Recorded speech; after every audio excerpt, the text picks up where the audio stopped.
السلام عليكم، كل سنه وانتم طيبين وبصحه وسعاده يا رب واحسن حال.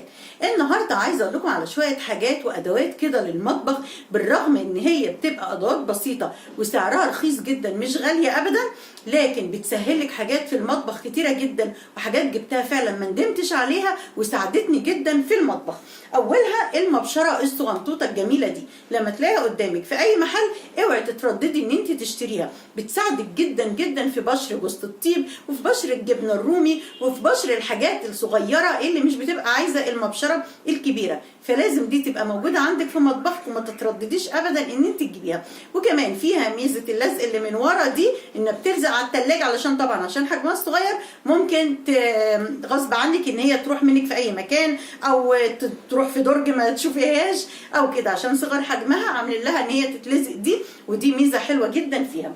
ايه تاني؟ مسن السكاكين. مسن السكاكين يا جماعه مش اي مسن تجيبيه، بلاش اللي هو بيبقى فيه حاجه طويله كده وفيه يعني شرشره كده، لا بصوا المسن ده فيه تروس. المسن اللي هو بيبقى فيه تروس، شايفين التروس اللي فيه؟ اي مسن فيه تروس كده مقابله بعضها ده حلو جدا جدا للسكينه، وبيسن السكينه بطريقه حلوه جدا حاميه، كانك بتسنيها عند حد يعني متمكن. دي لا تتخيلوا عندي من جهازي. انا عايز اشوفها هي ميد ان ايه،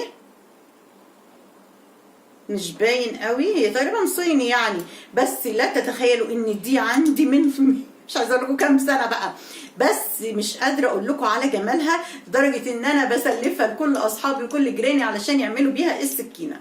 بس مهم جدا التعليمات دي، ان انت ما تبلهاش ميه خالص، هي مش هيجرى حاجه لان انت بتسمي السكينه عليها وهي ناشفه، فمش هتتوسخ ولا هيبقى فيها اي حاجه.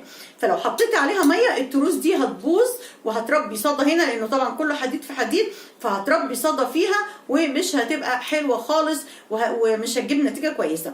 لكن هي بتسن، لو في سكينه هنا اوريكم، يعني بصوا هي بتسن، يعني انت بتحطي كده، تحطي السكينه للاخر وتروحي سحبه واحده، تحطيها على الرخامه طبعا كده، وتحطي السكينه من الاخيره وتسحبي كده سحبه واحده، مره اتنين تلاته.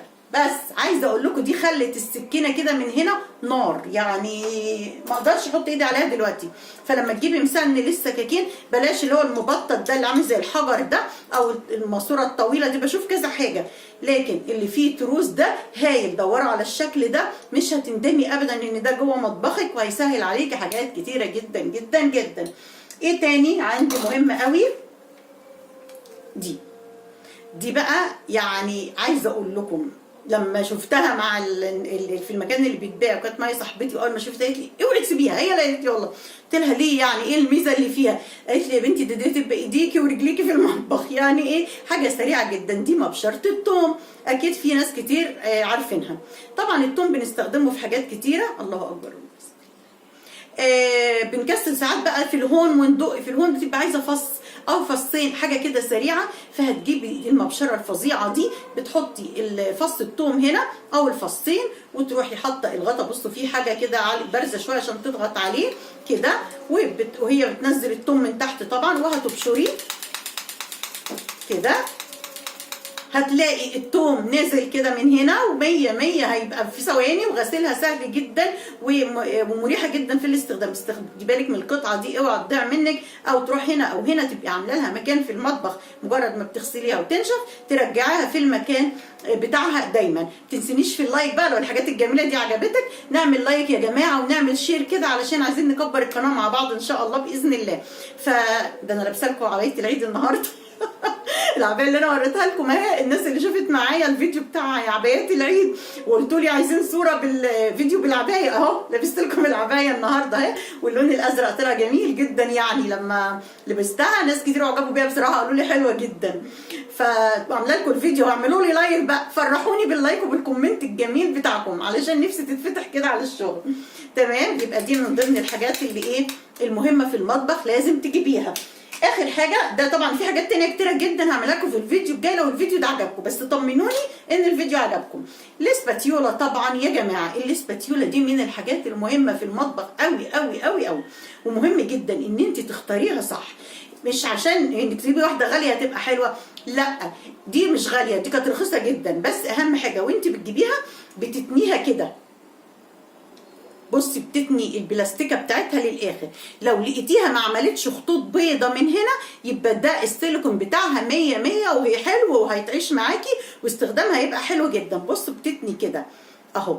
الوحشه بقى اللي هي رديئه لما بتتني كده بتلاقي هنا في خطوط بيضه ظهرت. انا عندي واحده تانية اهي، بصوا دي برضو نظيفه حاجه كويسه. لما بتتني كده ما في الاضاءه يمكن مش موضحه لكم قوي، بس ما بتلاقيش خطوط بيضه هنا ولا حاجه، معنى كده ان السيليكون ده كويس ومظبوط.